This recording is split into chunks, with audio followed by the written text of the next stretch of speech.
This is Telling the Story, a podcast dedicated to exploring faith, spirituality, arts, and culture, hosted by Ninth Hour Theatre Company in Ottawa, Canada. Thank you for joining us for our podcast series about heroes and villains. Throughout the series, we'll talk with artists and special topical guests, discussing why heroes and villains capture the human need for moral clarity in determining what and who is good and evil. Heroes and villains in stories and literature, in war and conflict, in news and politics, and the ever-changing analysis of who are the heroes and villains in history. What makes our podcast unique is that you'll also get an insider's look into the many artistic and production decisions of a theater company in choosing which stories to tell, and what is involved in putting together a theatrical production. So, sit back and settle in for a stimulating dive into deep ideas and the world of theater magic. I'm excited for today's episode, Heroes and Villains in History, and the ever-changing classification, perhaps, of who those might be. I'm joined by BREANNA Doyle. BREANNA is an actor, director, and writer. She studied at the University of Toronto and recently graduated from the University of Ottawa. While she graduated with a theater degree, she has also studied history, anthropology, art, English, and cinema studies. BREANNA finds herself fascinated by all aspects of the human experience and the cyclical nature of history. At the intersection of history and theater, BREANNA is particularly interested by what stories emerge to define a generation or era. I find that fascinating at the end there, BREANNA, of course, because we're in the business of storytelling. So welcome to the podcast. Thank you. I'm so excited to be here. It's great to have you. And I'm also joined by JOHN Robson. John is the executive director of the Climate Discussion Nexus. He's a documentary filmmaker, a National Post and Looney Politics columnist, and contributing editor to the Dorchester Review. He is also an adjunct professor at Augustine College. John holds a BA and Masters of Arts in History from the University of Toronto and a Ph.D. in American History from the University of Texas at Austin. He has worked in academia, think tanks, and politics, as well as doing print, radio, television, and online journalism in Canada.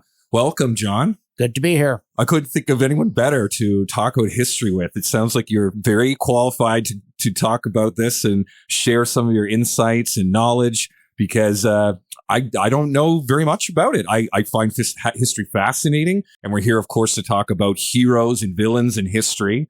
And I thought between your two perspectives, I think we would have a very good conversation. But I wanted to start off by asking you both, what drew you to history? Why study history? John?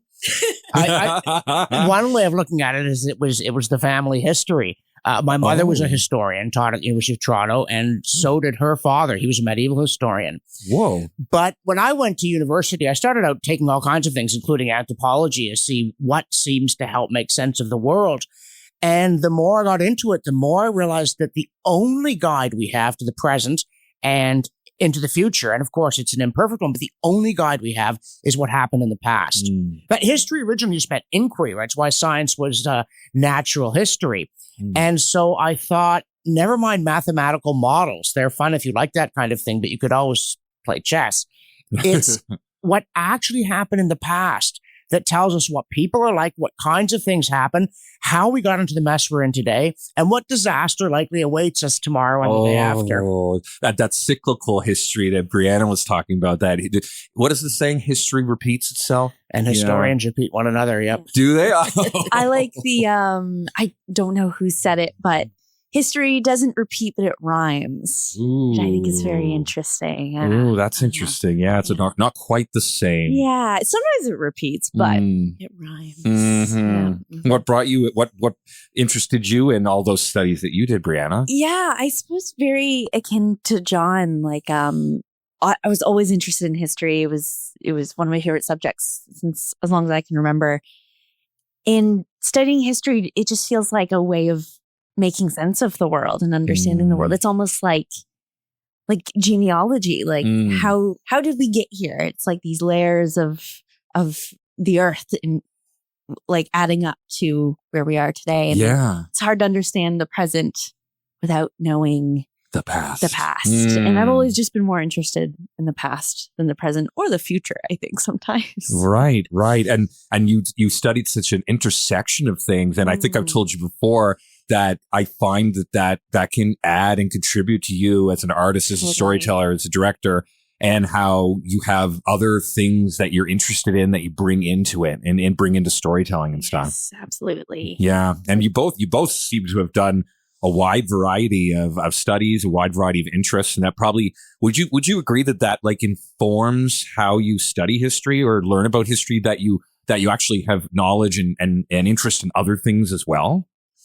Yeah, I think so. Especially with art, it's so like, defining the generation or era. It really stands to represent, different times and, yeah, and then more so in recent history, cinema is so representative of thinking.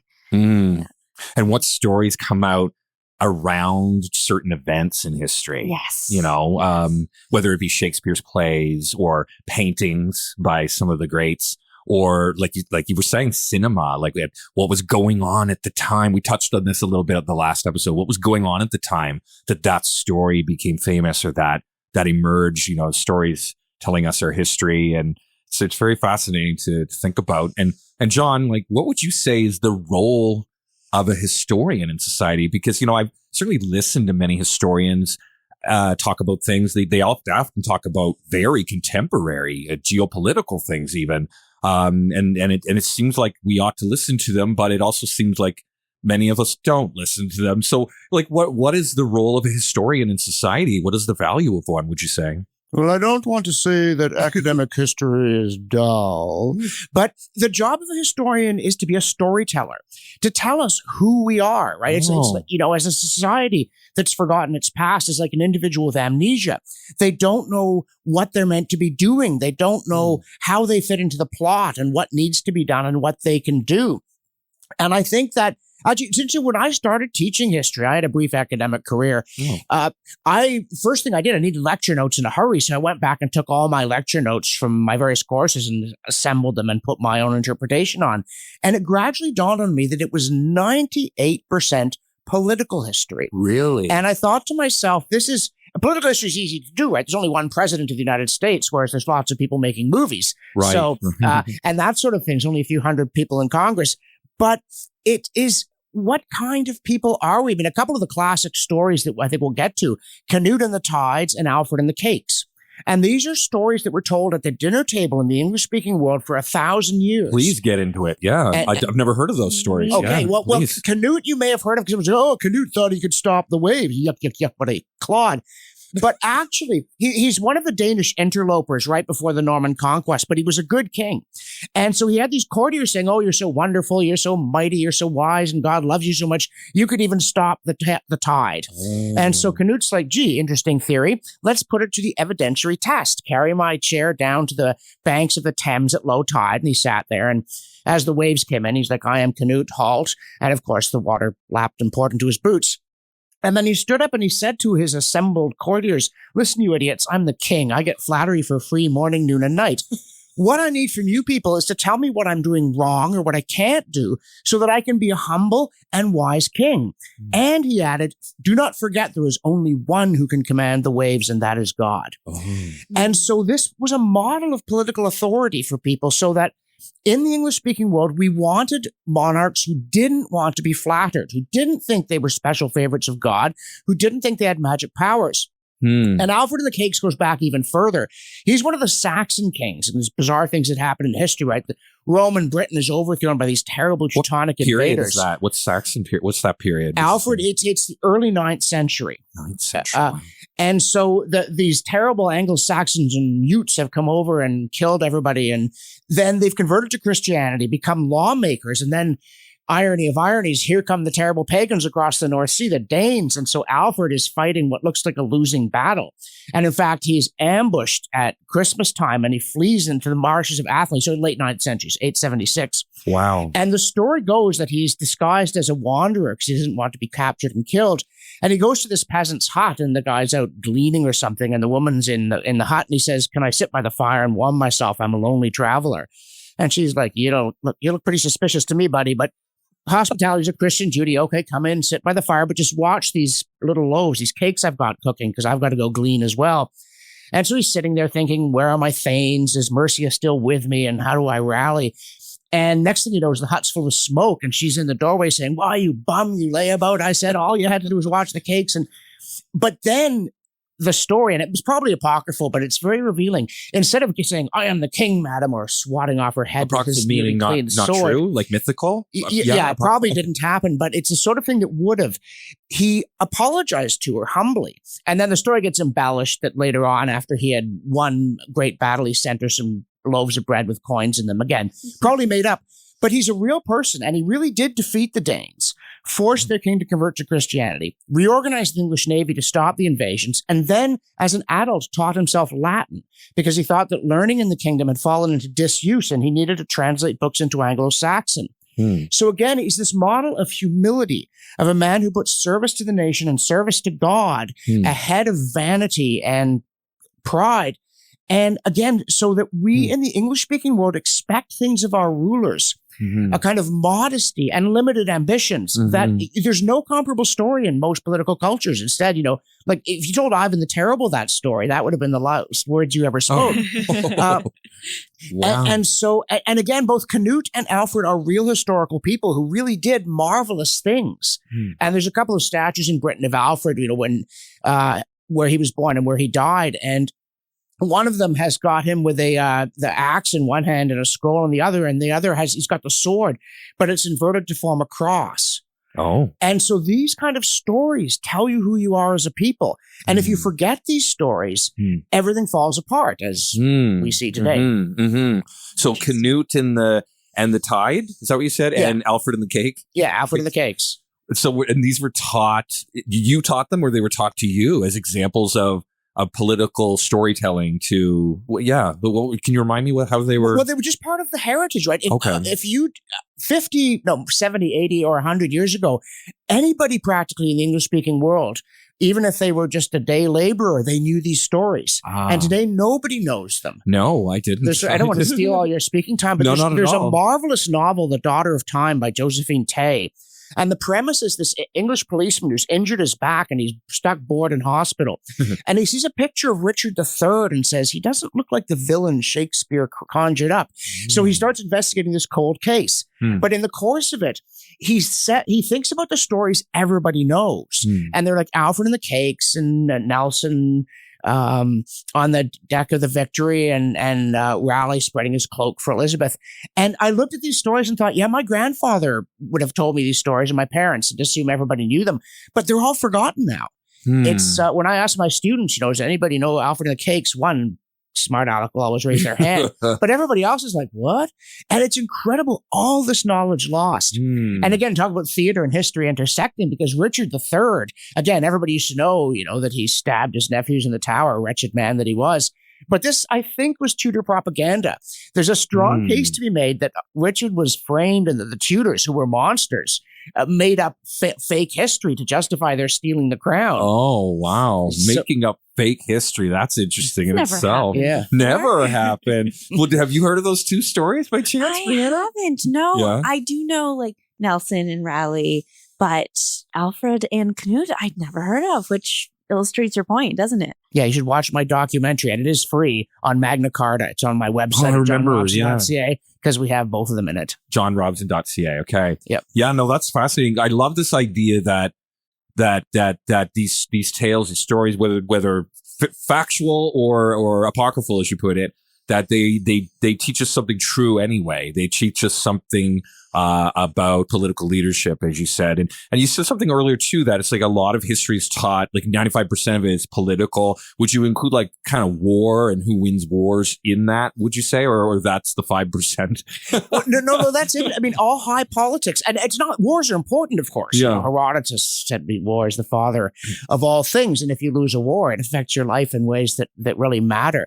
I was just reading a book about the Battle of Britain, and they'd asked one guy why he'd enlisted in the RAF, and he said, I didn't want some Nazi jackboots coming up me mum's garden path. But they're also, because we're going to talk about heroes, right? And you think of heroes like Nelson and so on, Churchill, but also that guy. You know, there's a lot of ordinary people who are heroes, and that's really important to the story. Right. When somebody, like when King John is forced to sign Magna Carta, it's not just because 10 famous people sat down with King John. It's because tens of thousands of ordinary Englishmen and women. Because, you know, some guys like, I think I'll go get killed fighting King John, and his wife is either like, you idiot, you can't do that, or she says, don't you dare come home unless you're either with your shield or on it, right? So all the community responds, and there's all this heroism that isn't high politics heroism. But again, there's also, I mean, the people who preserve and tell the stories, all this kind of stuff is part of history. How did people live? When did they have, you know, my mother was very interested. Her history was social history. Like, when did people have soap? When did they get indoor plumbing? How did they cook their food? And again, all of this is very important to people. Most people, if they even know who's president, they don't care very much. But they care a great deal about what's in the fridge. No, that's, yeah. And like, what do you think, Brianna, about this, the idea that, that the role of the historian is to tell stories? I mean, it seems like the word story is even in there, right? Like history, you know, like, was that your understanding of it? Like just this idea to tell us who we are, to tell us where we've come from, like the journey. Absolutely. I don't know. Yeah. Like storyteller and teacher. And I think the average person also is most familiar with history in the classroom, but also, historians can teach us a lot about what possibly is going to happen. Like when I was thinking about this question, I even wrote the word prophet, because it's almost, you can predict what's about to happen. Warnings, because you've seen what went on in the past, right? So, like historian as like a counselor. Yeah. Now, what and it's interesting too, what is taught, what do you need, what history do you need to know? And of course, there's all these decisions of what goes in a curriculum, and when you're in school, when you're in elementary school, when you're in high school, when you're in university, who gets to decide what goes in the curriculum, what stories are important, who are the good guys and the bad guys. I find it like there's so much history, right? And you were going way back, John, right? The 900s and stuff. I think most people I talk to, any concept of history is almost limited, I would argue, to World War II era. It seems like that's a very popular era that people, I guess, know some things about, but arguably not. Like that's at the same time, it's like not like, unless you've really studied it, you probably just make a lot of assumptions, right? Like about the various, the figures. And you're mentioning Churchill earlier, John. I couldn't help but see over the last several years that's questioned for whatever reason. I don't quite follow why, but I've seen people questioning the Churchill's heroism. Like they're sort of like questioning the narrative that he was part of the good guys or something. I don't know if people are doing that to just kind of poke the bear or if they're genuine. I don't know. Do you have any thoughts on that, guys, where people are sort of like questioning well understood historical figures to be the hero, to be the good guy? Do you have the thoughts on like why we feel like why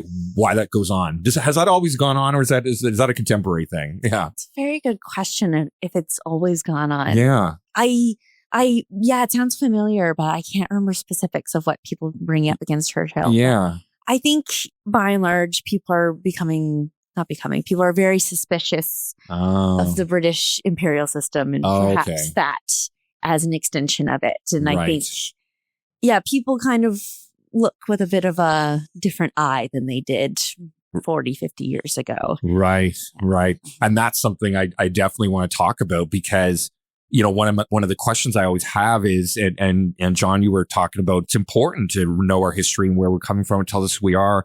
And one of the questions in a pluralistic, multicultural society coming from all sorts of places it's hard to keep track of all the stories of origin, and like it's too much information. And in a sense, like, who do you look to what is our story? Where, and some people have a different story of where they're coming from and what traditions they're coming from, and it's very complex. And especially when you're no longer in a monolithic society and stuff. Do you have any thoughts on that, John? Like the complexity of the different stories that mix into a society, and which stories should be prioritized and taught, and yeah.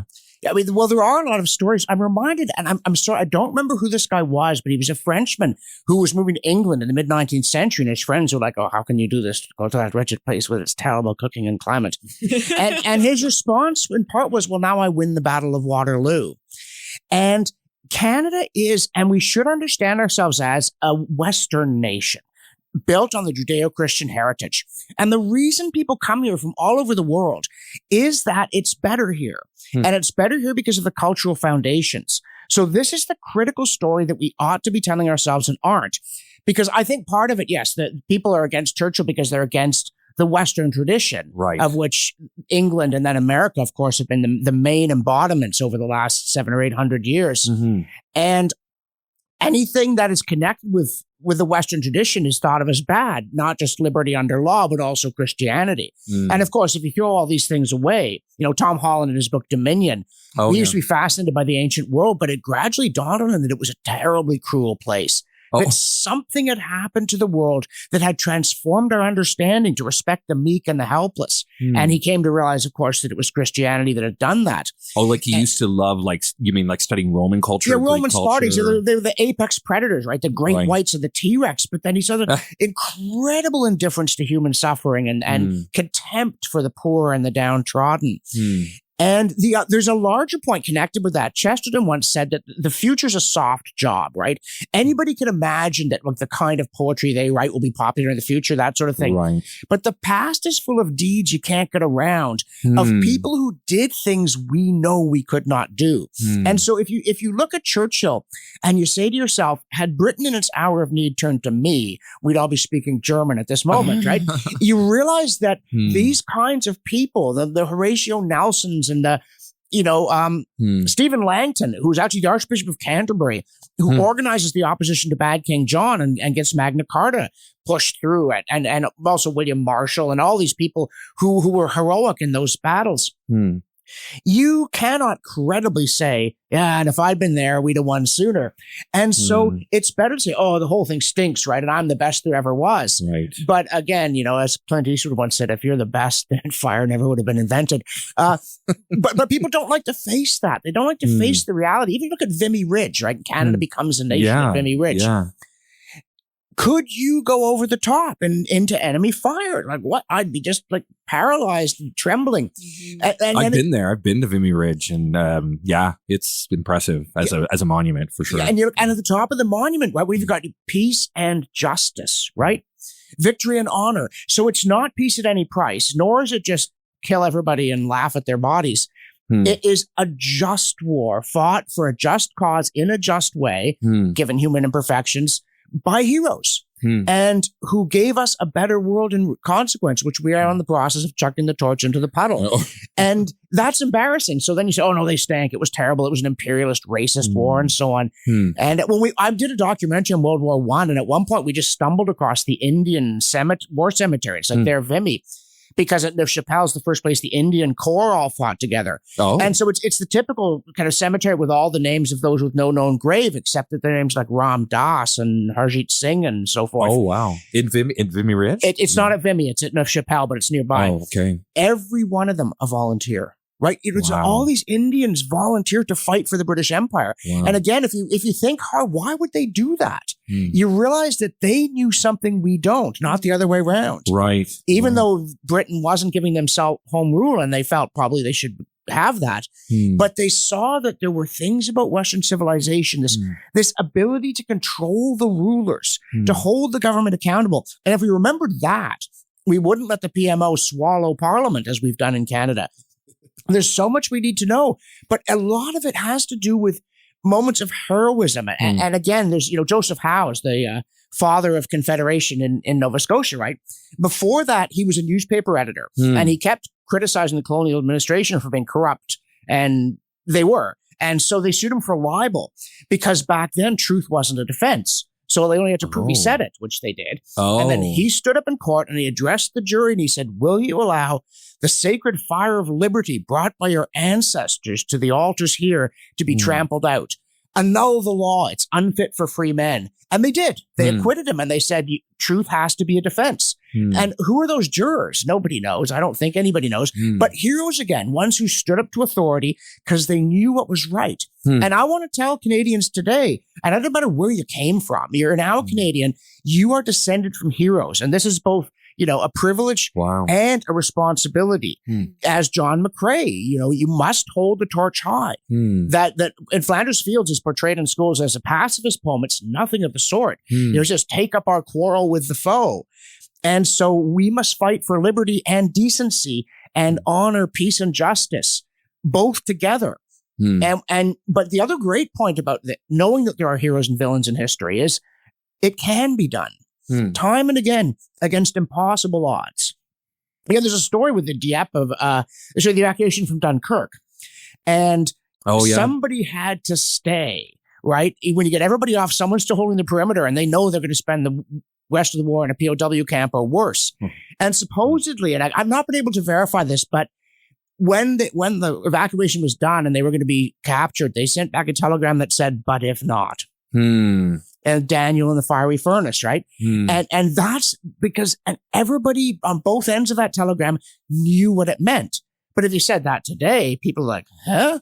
Transmission garbled, must have been cut off. Can you, before we move on too far, can you remind me what the Magna Carta is, just in case people don't know? Let's not assume we know. Oh man, I don't want to take the rest of the time. But very quickly. Do it quick. Yeah. It's a codification of liberty in 1215 because John was such a bad king. As somebody said, did he deserve to be called Bad King John? No, he was much worse than that. And so he's one of the Normans who's, after William the Conqueror in 1066, you got William II, Henry I, Henry II, and then you got Bad King John with the Matilda interlude. But I won't get into that.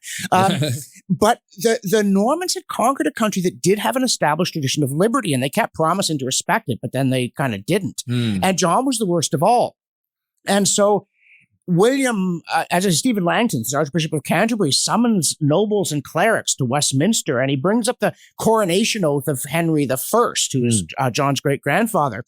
And he says, this promises to respect the liberties of Englishmen. We must make John reissue it. And we've got to add a bunch of things because he's such a rat. And so he says, I've got a draft here. I think we should make the king seal this. And so they go to the king and he's like, I'd much rather kill you all. And so a war erupts, but eventually John loses it. And so they get him to Runnymede and they say, either your wax seal or your lifeblood goes on this parchment at this moment. And so he seals a thing that promises to respect the liberties of the Church of London and of all free men. And it lays out like no taking property without compensation. Wow. No imprisonment without due process and a trial by a jury of your peers. A novel thing. All of this stuff, rights for women. But the interesting thing is it is and it isn't because it looks backward. It doesn't say, hey, wouldn't it be great if? It says, we've always lived this way. You're trying to steal our birthright of freedom and we're not letting you get away with it. And then it promises no taxation without representation. Okay. And so this, after decades, it's like, well, how do we do that?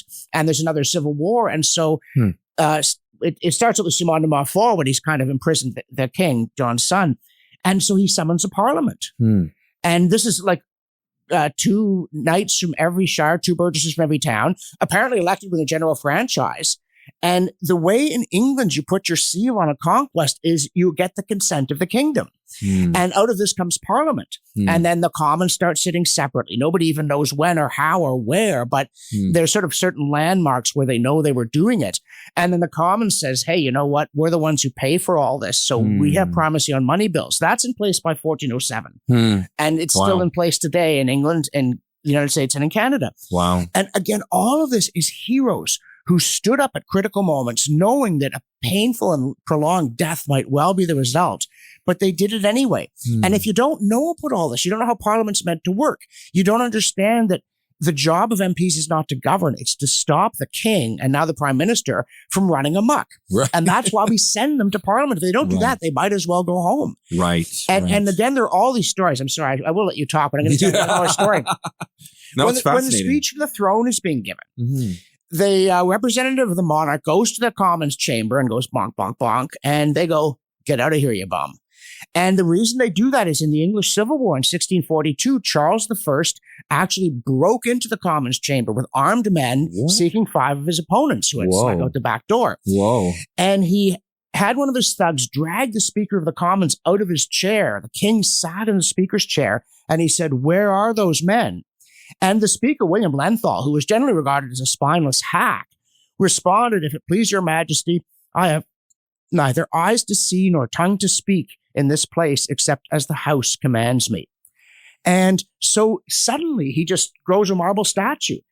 And you think, and this is why we still do that with the Usher of the Black Rod. But we don't remember why we do it. And we don't remember it's all about cutting, strutting authority down to size. You mean a lot of our traditions today, that we look at it, I mean, that has meaning. It comes from somewhere, but we're like, oh, what are they doing? Why are they? But it's coming from someplace, coming from some tradition, right? Yeah, a real story in which, and the English Civil War killed more English people per capita than either world war.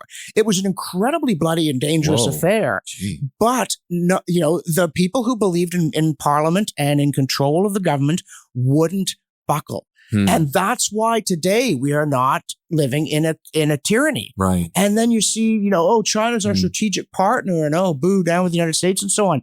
That the people in charge are mental and moral midgets. Oh. And we need, one of the things we need to do is get our history back so that we don't let them destroy things that neither they nor we understand. Yeah, because there seems to be there's often a pull that people have to changing something is always better no matter what, but there's no some traditions are good simply because they remind us of our history and where we come from. And as you're talking too, we got into this because I asked about Churchill, but I remember, but as you were talking and you're kind of well, would you storm the hill? Would you do all these things, all these heroic acts from, relatively ordinary people, a lot of them unknown, the unknown soldier. We don't even know the names of some of the people, it seems. But it made me think, Brianna, about, and I just had this thought right now about the sort of the people we see as heroes in history.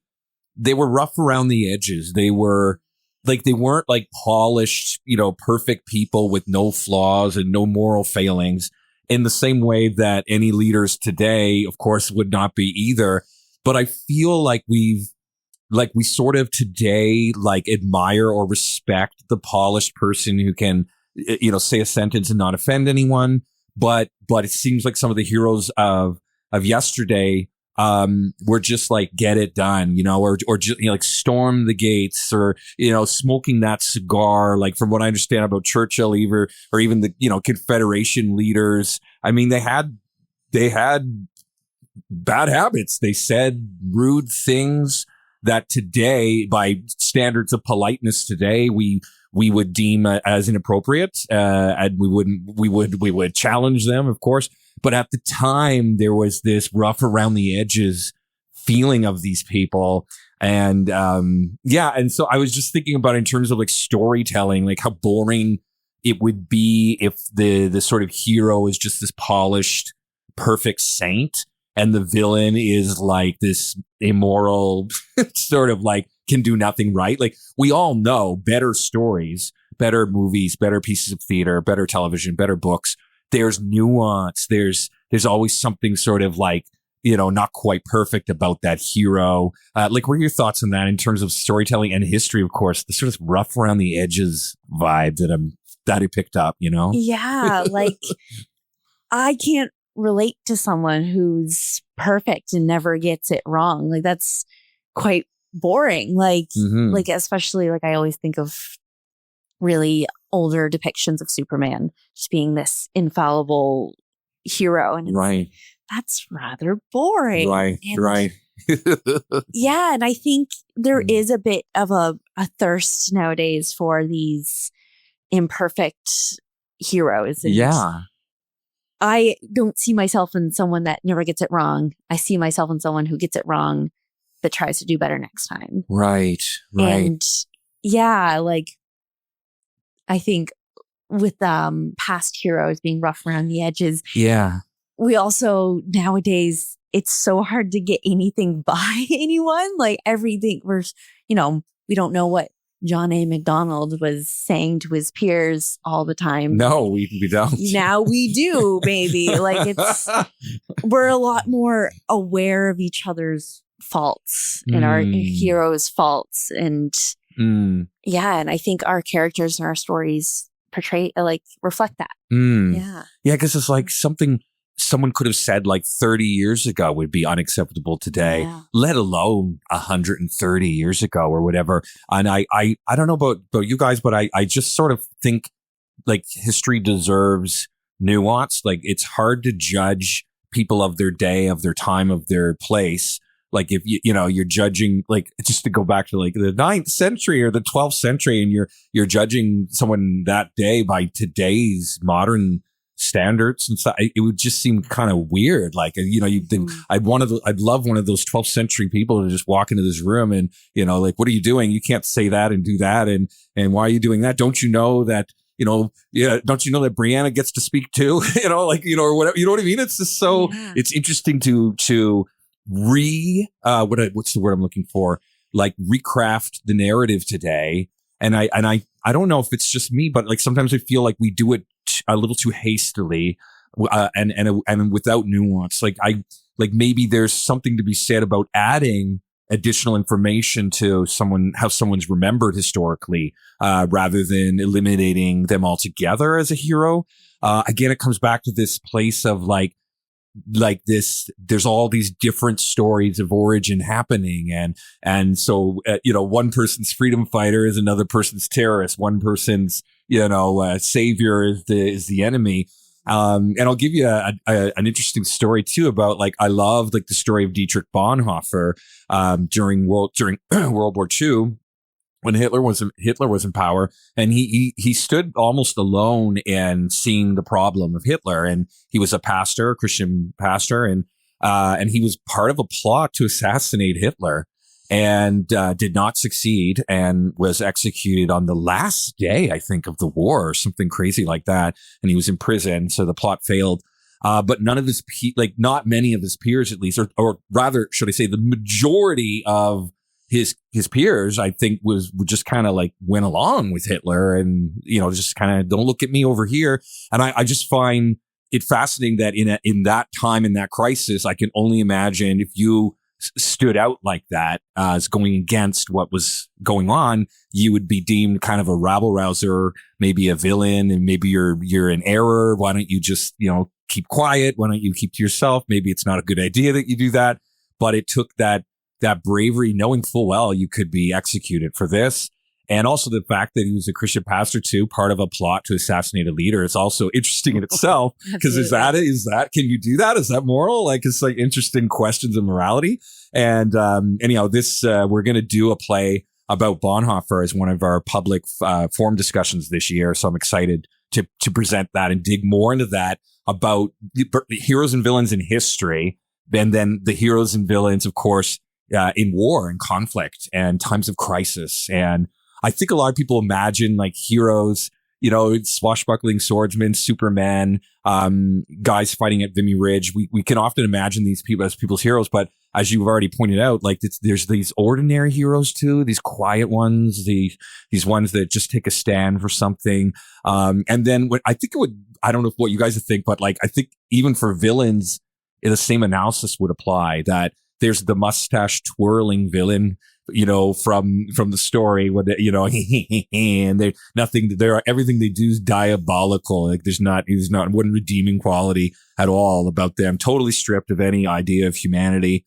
And then there's also the soft villain, the one that goes along to get along, the passive participant, perhaps in something happening that, and kind of going back to even kind of what you're saying there, John, about just like holding, leaders to account and different. Yeah. Like I just find it, the idea of heroes and villains, sometimes we can only imagine the extreme versions of it, but then there's all these like the ordinary people, you know, like throughout history. I'm sure you guys have like, what are some of your favorite ordinary, unknown, perhaps heroes of history that most people listening would have never heard of, and yet they did something pretty incredible? Do you guys have any examples of that, or villains? Well, I'm thinking of one Canadian soldier fighting in, I think it was in Normandy, and it's a sergeant before the battle. I asked him how he's doing, and he says, "Sarge, I'm so yellow I could give a transfusion to a lemon." Right? But this is important to this, that heroes aren't perfect people. They're not boring, sanctimonious prats. I mean, I would think like Lord Nelson. They had vices, lived right? openly with his mistress. Yeah. And also, in the Battle of Copenhagen, he's given someone who says, "Sir, we're getting an order from the fleet to break off contact." And Nelson puts his telescope to his blind eye and says, "I see no such signal. Attack." So he was a rogue. But I'll also go back. I mean, how about St. Peter? Right? Is St. Peter, he's not even like John. John's a little hard to take, though his gospel is my favorite, but, you know, he just seems to be perfect all the time. But Peter's like, Jesus, what Jesus? I never heard of this man. You know, and this reminds us, if we're called to be heroic, we don't have to be perfect. We're not expected not to be afraid. We're expected to deal with our fear. And I think that's a very important part of it, too, is to understand that, like Spike Milligan, the British humorist, he was in the war in North Africa with Montgomery. And he recorded this thing after the Battle of El Alamein. His comment was, "Gad, had we ordinary layabouts really beaten the mighty German army?" And that's an important point to understand, that history is made by we ordinary layabouts. Ordinary people can do extraordinary things. And to keep going on this, one of the points about the virtues of people in the past, and courage is an important one, because there's far too much going along to get along today. And so we don't celebrate courage. Instead, we, like with the COVID lockdowns and stuff, we celebrate the supine conformist who doesn't ask questions. And the kind of culture war has erupted over that. But we need to know, as Aristotle said, courage is the first of the virtues, because without it, you only do the others when it's safe and convenient. Is there Aristotle? I thought I heard someone else say that too, that without that, none of the other values matter or something. Or, I will stand up for Jesus, unless, of course, I'm threatened with some horrible punishment, in which case we'll just pass the whole thing over in silence. Well, that's no good, right? But again, it's easy to say, "Oh, you should be a martyr." It's like, what would I be running the other way? Dust on the horizon. Yeah. But it's also about villains, because one of the things, a lot of people today, if somebody disagrees, they're like, "Oh, it's a hoax, it's a fraud," right? Like on climate change, people who are skeptics will say, "Oh, it's a hoax." But if you look at great villains in history, they weren't people who were faking it, right? The problem with Lenin isn't that he was pretending he was a communist. The problem with Hitler isn't that he was pretending to be a Nazi. The problem is that people really believe bad things, and then they act on the logic of their ideas. But it also tells us people really believe good things, and they act on the logic even when they are so scared they could give a transfusion to a lemon. Right. And this is part of what the story we need to tell is that we are descended from people who were terrified and didn't chicken out. Right. That's why we still live in a free society for all its failings. And I'm going to come back to our government, you know, licking the boots of communists in China. What a cowardly thing to do, and what a cowardly thing to put up with. We should just say, no, we won't stand for that. They're not a strategic partner. They're a deadly threat to everything we care about and everything we believe in. And you should be ashamed of yourselves, and we'll do it for you. Instead of just like, "Oh, I don't want to rock the boat. I don't want to make trouble. I don't want people to look at me funny." Right. Well, I mean, yeah. And the pivoting, in a short time as to who's a hero geopolitically and who's a villain geopolitically, like it kind of changes overnight, it seems, on a whim. And I find that again quite fascinating. What's the narrative here? Why is the narrative flipping so quickly? What is the evidence that the narrative should flip? You know, all these different things. Like, so let me put Brianna on the spot here. Narrative or no narrative, who would you identify as like the 5 or so biggest heroes and villains in history? You are listening to Telling the Story, a podcast dedicated to exploring faith, spirituality, arts, and culture, hosted by Ninth Hour Theatre Company in Ottawa, Canada. We'll return in a moment with the rest of our discussion. Ninth Hour Theatre Company presents Beauty Will Save the World, a brand new musical audio drama for the whole family.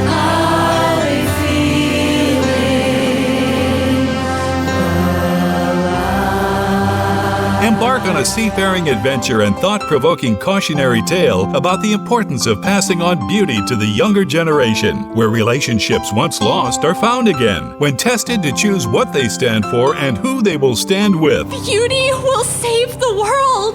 I've felt it. I've lived it. Laughter, action, and tears, reminding us about the sacred things that make life worth living. To listen to full episodes or exclusive behind-the-scenes content, go to beautywill-save-the-world.ca. I want to more than just survive. I want to hope and feel alive.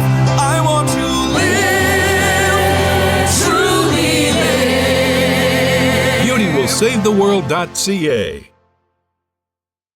And now, back to the discussion. Let me put Brianna on the spot here. Uh-oh. Narrative or no narrative, who would you identify as like the 5 or so biggest heroes and villains in history? Oh, wow. The 5 biggest heroes and biggest villains in history.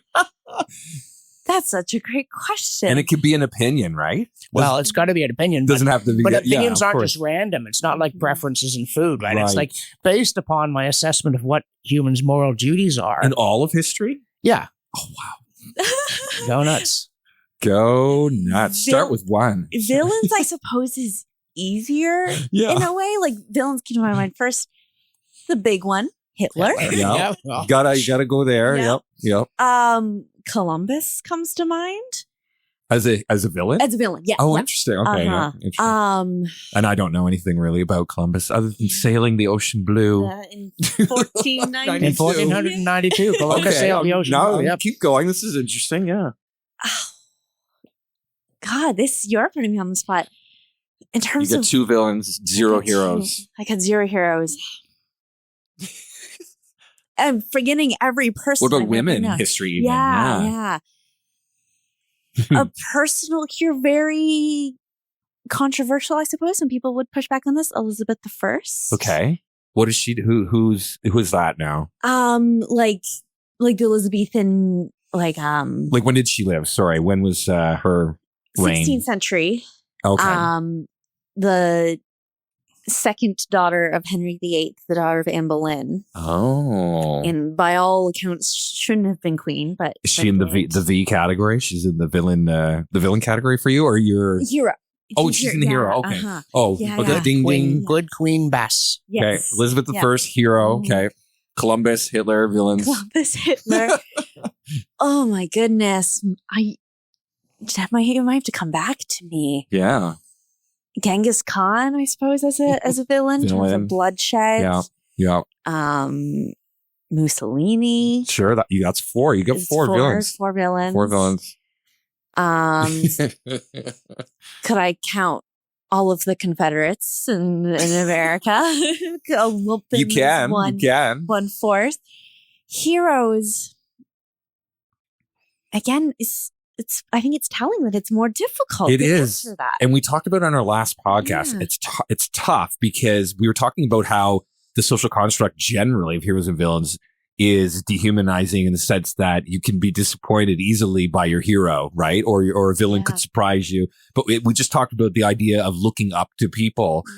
Sometimes is a more useful way, or cherishing what they accomplished as a more useful way. Because it's like, well, who are your heroes? It's like harder. Like you're just like that athlete that scored the goal. But yeah. We can go back to John and then come back to you. I found a couple. Okay, okay, yeah. I have a very feminine perspective, perhaps. No, please. We want different perspectives. Yeah. Princess Diana, As a personal hero. hero. Okay, Uh-huh. nice. Eleanor Roosevelt. Okay, yeah. Jane Goodall. Okay, she's the doctor that works with the apes and primates. How many heroes are we at? I've lost count. I think you got to be at least 5 by now. I think you did Jane Goodall, Elizabeth I. Uh-huh. You did Eleanor Roosevelt. Princess Princess Diana. Diana. Second choice. Yeah. That's 4, right? No, was that 4? That was only I'm 4. missing one. Maybe I should do a man to be fair. I'll include Alan Turing. Oh yeah, These are all very recent choices. Yeah, That's no. interesting. I was going to say all but one is 20th century. Right? I like that. Yeah. And again, it's relatable. Most people, I think what I was saying earlier at the beginning of our discussion is like most people sort of like that's where they go to. It's hard to be like, yes, that third century fellow it's hard unless you've really studied history. It's hard to even go there, And I think there's always a grain of salt that the further you back you go, the more they may not align with modern sensibilities. Yes. Like Elizabeth I, I think a lot of people might count her as a villain. I like that you said it's controversial because isn't that what historians do? And people study history, don't they debate history and debate who was good and bad and who did well and who didn't? But presumably there has to be an answer, right? You see through a glass darkly, but if there cannot be an answer, there can't be a question. I think there can't be an answer to there can be an answer, but I think there are very few objective truths, especially when it comes to humans. Like talking about the heroes who helped get the Magna Carta, many people who believe, and we still have people that believe this, that despotism is the best choice for humans, would count them as villains. But they are wrong, right? Despotism is bad. See, to me, King John is definitely on the list of great villains. Okay. He's up there. But people are allowed, though, to compete, right, with their ideas as to who. Yeah, sure, but somebody has to win, right? I mean, Jesus said, I am the truth. He didn't say, I am one of the truths. And you're talking in terms of, like, for a culture to know its story, maybe it does need to be more clear. This especially if it's like, a black or white thinking, like, no, everything they did was horrible. They're horrible. Or everything they did was heroic and awesome and amazing. And they're amazing with no vices or anything. Probably neither of those seem good. But I think most people get wrapped up, don't you think, in the discussion of heroes and villains, often in not looking necessarily at them with nuance or like the lens of the time, or it's of gray. Yeah, shades of gray. But I love the examples you shared though, because I think it's kind of neat. Yeah. What are yours then, John? Well, yeah, I've now put myself on the spot, right? Obviously Hitler's like that was that one's not hard. Check. And my other 20th century is Stalin. Yeah. Absolute monster, completely terrible man. Yeah. And bad King John. Right. Because part of it is he the Robin Hood figure? Like, consequential. Well, Robin Hood unfortunately never existed. I know. And if he had, he'd be a hero. So my hero is Stephen Langton, the guy on the other side, right? Is Robin Hood a hero though, being the criminal that he is? He wasn't a criminal. He wasn't stealing. No. Robin Hood takes back what the Normans have stolen, contrary to the law of the land. Okay, I did. Okay. The real Robin Hood upholds the law in the face of tyrannical authority. Oh, I see. So again, he's a pivotal cultural figure, but he can't be a big hero because he didn't I like exist. Robin. I dressed up as Robin Hood for Halloween when I was a kid. And so again, I would put Churchill from the 20th century, because I think without Churchill, we would have lost World War II, and that would have been terrible. And I think, but as he was a heroic person, right. Also he was fond of his drink, for instance. Right. Not a perfect man. No. And he's the one that's sort of, he wrote letters back and forth that were quite pithy to his friend or something. I can't remember the context now, but they were kind of funny. Oh yeah, no, Churchill. I mean, there's this famous exchange with Lady Astor. She got so mad. She, Winston, if you were my husband, I would put poison in your tea.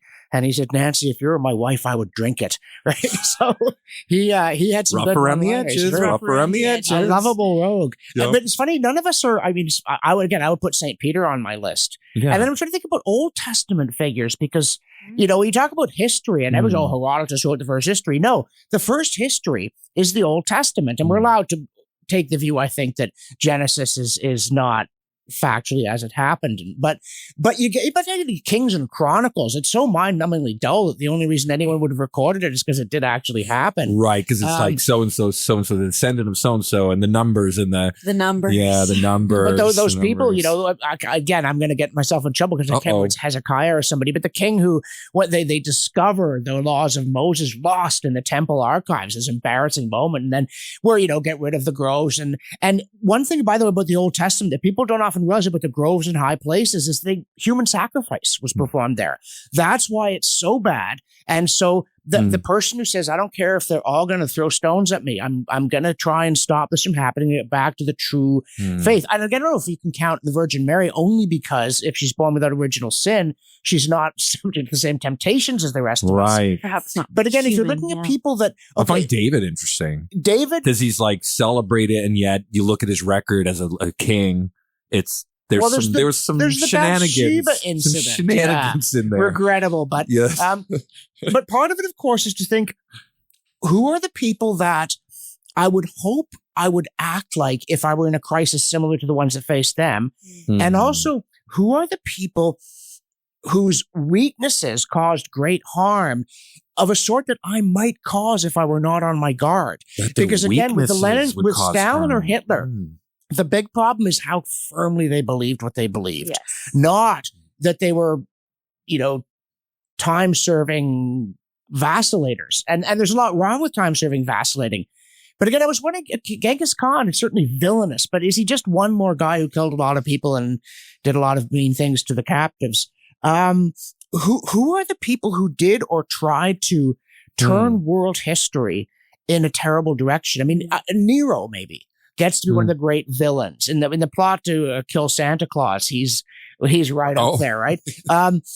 To try and extirpate Christianity. And not even like Julian the Apostate out of some devotion to the old gods, but just sort of a kind of shapeless malice. And you could even, the Marquis de Sade didn't do all that much harm, but his philosophy is deeply wicked. So I think I saw a play about the Marquis de Sade. He's an interesting fellow. At the University of Ottawa, even. I think it was years ago. And he gets a lot of attention by Tom Holland and Dominion because the Marquis de Sade saw what a world without Christian values would be like, and he liked it. But it's a nightmare vision. And to come to the defense of poor old Friedrich Nietzsche, I've always thought that Nietzsche was misunderstood. I haven't always thought this, but I've come to think he wasn't celebrating a post-Christian world. He was warning. He was saying, this is what you're going to get. I too was confused about the gospel. I too remember in high school learning God is dead, Nietzsche. And then it was like, Nietzsche is dead. God. That's from Mad Magazine. I laughed. I thought it was funny. But I remember too also, without any context and no studying of Nietzsche, just thinking, like God is dead. Woohoo.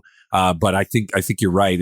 Upon learning a bit more, that it was more of a warning of like, we act as if God is dead. Yeah, it was a Dostoevsky. If God is dead, and if there's no God, anything's permitted. Nietzsche understood that and hated it. Right. And the Marquis de Sade understood it and loved it. But then I asked him in our list of heroes, what about C.S. Lewis? He did serve in World War I, but that's not why I'm nominating him. I'm nominating him because of his really heroic effort to stem the tide. And the effectiveness and the clarity and the consistency of it. Because again, I think ideas are what drive history in the end, for better or worse. I don't think that plots and frauds are very important. It's convictions, true and false. And so someone who fights the battle of ideas, someone who gets in there and tries to convince people of important truths in the face of popular disapproval and even threats of violence, though Lewis didn't really face the latter. Right. But another interesting point about threats the of heroes and villains, ostracization, threats of punishment, go ahead. Yeah. Where would you find a great hero outside the Western tradition? And by the Western tradition, I'm going back to Israel Mark I. They don't spring up, right? And that's revealing. I don't think it's just that we're parochial. They just, without that foundation, courage just turns into Genghis Khan. Like Genghis Khan was brave. Interesting enough, we talked about courage as a virtue, but Hitler was also extremely brave. We probably wouldn't know his name if he hadn't been. Interesting. Unfortunately, it was linked to a bunch of terrible qualities. Right. And otherwise, he'd just be some obscure anti-Semite raving on a street corner or stabbing someone in a bar brawl. And instead, he's top of both our lists. So I like this idea that you're saying that it's like we're measuring it by ideas. The ideas survive history despite who slept with who, and in the events of the time. Like the narrative can be created really quickly there upon the end of a war or a crisis. But what were the ideas in the crisis or war, and do they like? I like what you're saying in a sense that like on one level, they're just bar brawlers. They're just, who are they? They're nobody. I think Hitler was even democratically elected, if I'm not mistaken. So yeah, I don't know if the other ones you guys mentioned in the 20th century were, but this idea, it's like the ideas that permeate throughout history as being bad ones, largely just due to the outcome. Like, you believe this and act on it. This is what you get. The human dignity, the dignity of the individual is an illusion. That's behind both Hitler and Stalin. Oh, right. And how quickly ideas can get away from us, and kind of snowball. Darwin proposing evolution, and then it snowballs into social Darwinism and eugenics. And Oh my Darwin gosh. did not believe in that. What is that? What's that? That certain races are greater than others, Oh, and okay, certain okay. qualities shouldn't be Oh. continuing to breed. So and, people like they took that and ran Yeah. in a particular like direction. the Okay. whole survival of the fittest, Right. Okay. kind of taking on a different meaning. Right. Yeah. Again, a Hitler kind of thing. Exactly. Yeah. Yeah. Yeah. Yeah. No, that's interesting. So like ideas morphing or being misused. Yeah. Or just used. Are just used. There's this history professor at Queens, and again, I'm sorry I forget his name, but he said, people have small ideas, but big ideas have people. And this is what happens. Darwin, the logic of his ideas, he couldn't control, right? Because it was what it was. Again, because there is such a thing as truth. It is true that if you believe this, you must believe that. And so he couldn't contain what he had unleashed on the world. Ooh. Not because the ideas were misused, but because they really did point that way. And again, this is why you have to be very careful about what ideas you associate, you adopt, because they will take over your life. Again, there's C.S. Lewis has this line, I think it's in the Perelandra trilogy, about this terrible sensation of a door closing with us inside. When a man realizes that what had been mere speculation is about to land him in the Communist Party or the Christian Church, and understanding that his life will necessarily change, because if you truly accept either Marx or Jesus, you can't just go on acting as if you didn't. It has real implications. And again, this is what makes people heroes, is when they have the right ideas and they're like, I would now like to just run away, but I can't. I know I can't. I know at this moment that I must stand where I am, because the idea is bigger than my feeble character. And this gets people going, which also sort of reminds me, I remember there's a number of stories about D-Day where these guys are in the landing craft heading for the beach. It's just like, what have I gotten myself into? And they start to hear the speech from Henry V about "We happy few, we band of brothers." The irony, of course, is that Henry was fighting the French and they were going to rescue the French. But again, you think about the kind of training and the ideas that have embedded themselves so that at this moment, they must act as if they were at the Battle of Agincourt and not go back and be up to their neck in the Thames, that they have got to get out of this landing craft and get up that beach or die trying. Yeah, and the footage on like D-Day is wild. Like there's some real footage, and then there's movies, of course, that depict it too. And I just can't picture myself there. Like it's I think like the way wars were fought in history. Like I even watched a movie of the American Revolution the other day, and it was like a wild, like just stand there and get shot and then fall over and the next people step forward. It's like wild. I know it's like slightly off topic, but I was like, whoa, like it's like, I prefer the sneaky hide in the bushes warfare, you know, Perhaps, like the militia warfare over the drones. I actually knew a couple of guys who were involved in D-Day. Of course, they've passed on long since, but because of my newspaper writing, I met a few of them. And I remember after seeing Saving Private Ryan, I'd said to one of them, like, it didn't look to me like anybody could survive that, what was happening on the beach. And he said to me rather patronizingly, well, John, you do know that the battles were won by the people who survived, right? But it's still, I don't remember from Saving Private Ryan, this moment where Tom Hanks gets out of the landing craft and he's like a guy in a movie, can't hear anything, and sort of slow-mo, and he gets up to one of those miserable tank trap things and he's cowering behind it, and one of the engineers comes to blow it up, and then one of his men gets up to him, and just at that point he snaps into full speed, and the guy says to him, sir, what's the rallying point? And Hanks goes, anywhere but here. Right? And you think that's the spirit, but but again, and you have to be trained in character, right? We've lost that too. We think just do whatever you feel like. I mean, their worst idea in history, do what thou wilt, right? In Pantagruel and Rabelais, it's over the Thule Monastery. It's also Aleister Crowley's slogan, and it's Satan with the apple. Like and to have only freedom and no responsibility. Yeah, and these are not the kind of people who won the world wars. These are not the ordinary layabouts who beat the mighty German army. So that's what we have to tell these stories and say, yeah, they weren't perfect prats. They were very real human people with the same kind of failings that we have. But they didn't let it stop them. And you don't have to. Again, this is your descended from heroes thing. And again, you think about Magna Carta, right? Well, everybody at Runnymede was white. But that doesn't mean that if you're Canadian and you're not white, it's nothing to do with you. On the contrary, I would give every immigrant, when they take the citizenship oath, I would give them a copy of Magna Carta and say, now it's yours. And again, this is both a privilege and a shield for you, but it's also an obligation and a torch. You are now among those who must keep the ideas behind this thing alive. You must not let the government become a god. You know, Augustus Caesar calls himself universal savior of the human race. You must, when that happens, say no, and you must not bend the knee. And so again, this going back to history, we need to know our history so we understand all the people in all the remarkable kinds of places. There's a movie, it's called Ironside, about the siege of Rochester Castle. After John sealed Magna Carta, of course, he went back on his word because he was a complete slime. And he was trying to get into southeastern England, and Rochester Castle is a key point on a river. And so a bunch of people decide they'll hold the castle against the king. And it's like, this is really, really dangerous thing to do. And at one point, John says he's going to hang all the defenders when he captures them. And someone says, you know, that might set a precedent you regret. But eventually, what they do when you're besieging a castle, and remember why there are moats, it's not because people can't swim, it's because you tunnel under the castle and you prop it up with timbers, then you grease them up and you light them on fire and the castle comes down. And this way, when you go under the moat and it drains, it's like they're digging down there. So John does this. He writes to his justiciar and says he wants 40 pigs least good for eating.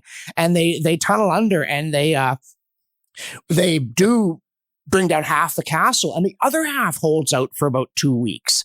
Oh, yeah, John was going to hang the defenders and put up a statue to the pigs, he'd said, because he was that kind of guy. But again, you look at the people who held Rochester Castle. Again, we don't know their names, but they were the kind of people who said, I'm in a story where the heroes don't abandon the castle. And I'm stuck in this castle, and I'd so much rather be at home in bed asleep, but I'm not, you know, and I'm going to fight until we are unable to hold this position any longer. And there's just so many of these people. And again, Florence Nightingale, right, who doesn't just go and nurse in the Crimean War, but also raises a ruckus about the dreadful conditions of these military hospitals. And again, nobody wants to shut up. Like, first of all, we don't want to hear it. You're making trouble. You're un-British. Secondly, you're a woman, so shut up again. Right. And she's like, well, no. And what happens? She produces a revolution in military medicine. Wow. Because she just knew that this was not okay and that you didn't just pretend you hadn't seen it. As Malcolm Muggeridge, when he was in the Soviet Union during Stalin's Holodomor famine in Ukraine, he had seen peasants on their knees in the snow begging for bread from the Red Army soldiers. And he went back to his hotel room and he wrote in his journal, whatever else I may ever do or say, I must not pretend I have not seen this. And I tell that to all my students because, again, this comes out of history, right? A terrible genocide that the great and the good denied. Walter Duranty won a Pulitzer Prize for the New York Times while denying that Stalin had done this. And they've never actually sent it back. But there were people who didn't pretend they hadn't seen it. And that's part of the thing is, whatever you're going to do or say, never pretend you haven't seen it. And then decide, what am I going to do about it? Lest we forget, right? Just moving on. Let's pretend that didn't happen. And like we were talking earlier, what do you think, Brianna? But like who gets to decide the history? Like, is it as simple as like the victors of the war get to write the story? And if they do, how long does that last? Like when does the narrative get to shift about something? You know, like and like do you have to wait for all those people that were in power are gone now? You have to wait for all their descendants to be gone as well. Like who gets to write? Who is it complicated? Is it as simple as the victors write the book? Like what is that? I think of it often too in terms of like the Old Testament sometimes, where I'm wondering if it's written by like a fair and balanced author or someone that won, you know, like it's hard to know, right? Like it's hard to know. Absolutely. Yeah. I think it is a very complicated answer, but the simple answer, I suppose, is the victors do write the history. Like if you think of war as a fight between two ideologies, one ideology has won. But it could shift. But it can like shift. 100 years later, people can reassess maybe like, were they really the good guys in that crisis, exactly. You know, so. And then sometimes the victors even in question, like we still argue about who won the War of 1812 and who won the Vietnam War. Like, oh, really? Okay. So what happens then? Like if you ask the American versus a Vietnamese person who won the Vietnam War, right, different answers perhaps. Right. So true. So true. Depending. Yeah. So I just love, I love that. And I loved how you guys even were questioning, like, is there an answer? Does there have to be, or is the question that matters? And I love what both of you said, and you kind of came at it from different perspectives and stuff. I have one. So speaking of the Old Testament, right? Yeah. Who wrote the story? Titus and Vespasian or the Israelites? Right. Right. They lost. They were in exile for 1870 years. Right. But they wrote the story. That's a good point as well. Yeah. Yeah. Because that's true. You can write a story from a place of mistreatment, suffering, slavery, whatever. That's true. And those stories can be powerful. Absolutely. Because they can counter a particular narrative that maybe is more powerful, like more popular, I guess, kind of a thing. So, I mean, I certainly, look forward to the day, even it's so interesting, even our own like childhood memories and stuff. Like you can, as an adult, you can like look back and sort of reframe maybe what was good and bad or who was good and bad in certain things. And it's like interesting that we can do that. But I do have one final question for both of you. Believe it or not, the time has flew by. But one final question, it's a serious one, but it's, like we live in a day and age, we live in a society where we are questioning, for better or for worse, we are questioning, the heroes of our history, the leaders of our history, the origins of our culture, of our society, of our country. But more so, we take down statues, we change names of streets, of villages, of towns. We make lots of changes. What would be your advice to people in a situation in which they're confronted with competing narratives as to who's good and who's bad, whether a statue should remain up or not, whether a museum should be named after this person or not, whether a street name should be changed or not? I know it's very controversial and it's all over the map, but what would be your advice for someone in a position that is making decisions around these things, as people who've studied history and understanding that history has nuance and you can't always judge a past person necessarily the same standards of the day? Or should we? Maybe the question, or maybe we should. What is your advice for people in situations, not the ones that want it changed, but for the people that have to listen to all the perspectives and have to make decisions on these things? What is your advice? What could solutions be that make everyone happy? Maybe even, I don't know, throwing it out there. I don't think there's a right answer, but I'd be curious what you guys think about that, because I think about it. I think about it sometimes. Yeah, I think thinking in absolutes can be, it's rare, like objective truth. So hearing both perspectives and seeing the good and the bad in both, and I think, especially with these questions of statues, it is powerful to have like a street, a school, especially dedicated to someone. Like I often imagine like an Indigenous child going into school named after John A. Macdonald. Right.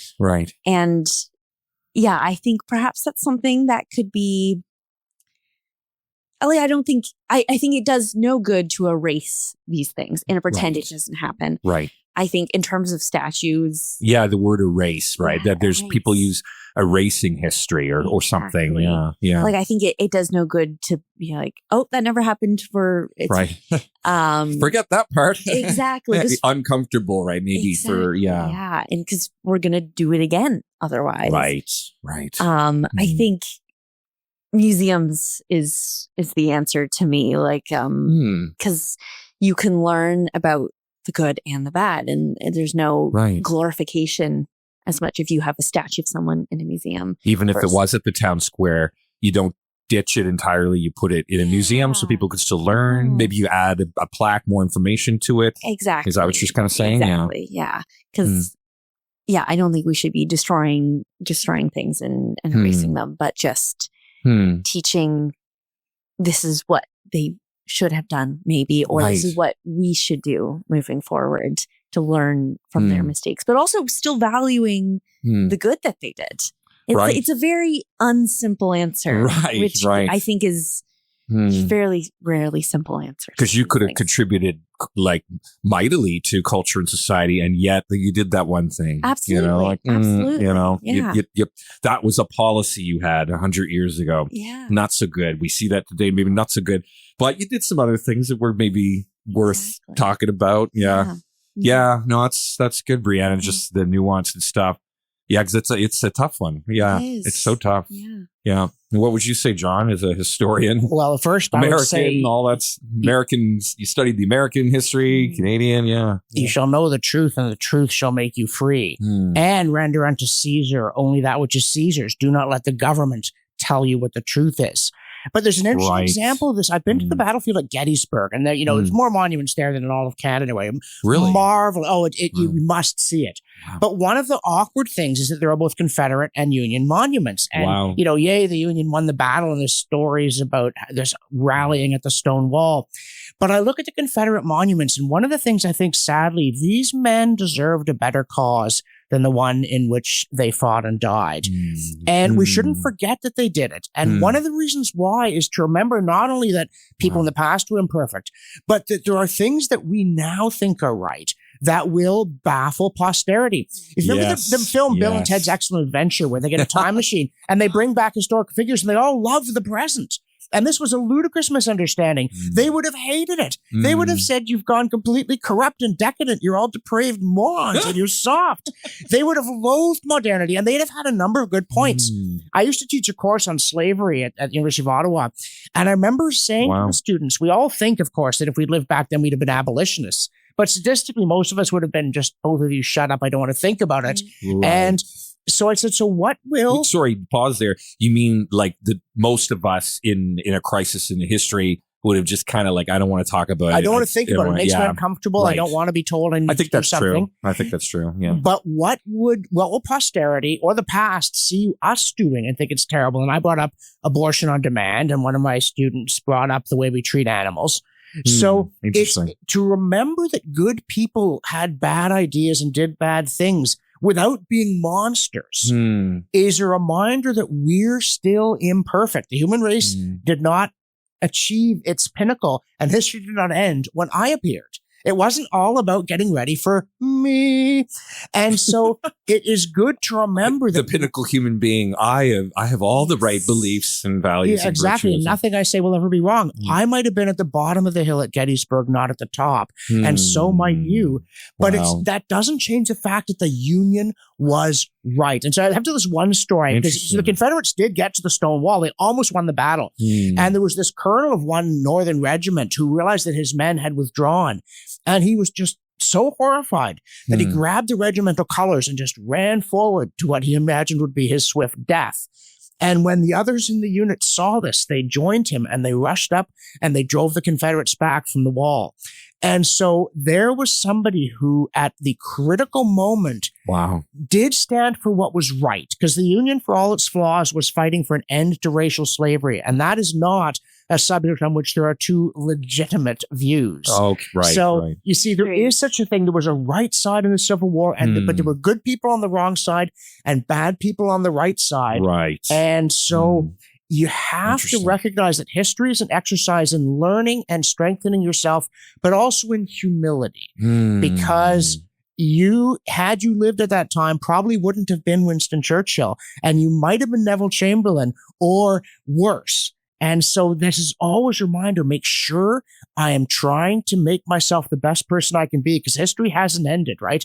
It's still going on. We're right in the middle of it, and it's in an appalling condition, and we need all hands on deck. Wow. I love that. And I love what you said about they needed to better ideas to fight for. Coming back to your aspect, the ideas thing of like, they tried it out in history. But we now see that idea was not good to fight for. And there's lots of examples of that throughout history. You have any final thoughts, Brianna? Yeah, I guess it's a question I think about a lot, is what history is looking at us right now and judging us for. Treatment of animals. Absolutely. I know, right? Probably not in the near future, but perhaps AI. Right. In the near future, it's moving faster than you can imagine. It's true. And they look back on us and be like, what is Why? Yeah, that mythos thing.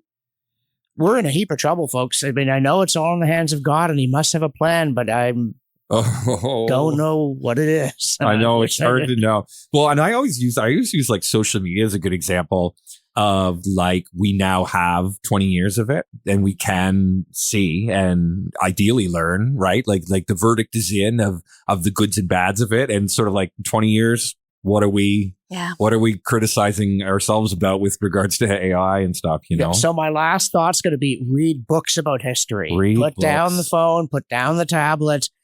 Don't get the AI summary. Go back and read books, read memoirs, read histories, read interesting histories. Don't get stuck with it all stuff. Right. But there are so many interesting books. Paul Johnson's book, Modern Times, you know. Francine Pernaut, those terrible Middle Ages. There's so many great books. Wow. Go back and read and immerse yourself in it from all sides and because there's so many perspectives. Find the truth. But there are good and bad ones. What was the oh no, I forgot. George Blackburn, his trilogy on being a Canadian soldier in the Second World War. There's so much that's just marvelous to read. You know, A Day in the Life of Ivan Denisovich. Read. Do you echo that, Brianna? Yeah. Read and use your brain. It's a muscle. Yes. I agree with you both. My dad, I have memories of him reading history books and thought that was boring, but I was a kid. So in all fairness, but now I do find history quite compelling and interesting. Thank you, Brianna, for being part of this discussion. It was absolutely riveting. Thank you for having me. Yeah. And thank you, John, for sharing your insights and wealth of knowledge. I learned a lot today. Thank you. It was a pleasure. This has been Telling the Story, a podcast dedicated to exploring faith, spirituality, arts, and culture, hosted by Ninth Hour Theatre Company in Ottawa, Canada. Thank you for joining us for our podcast series about heroes and villains.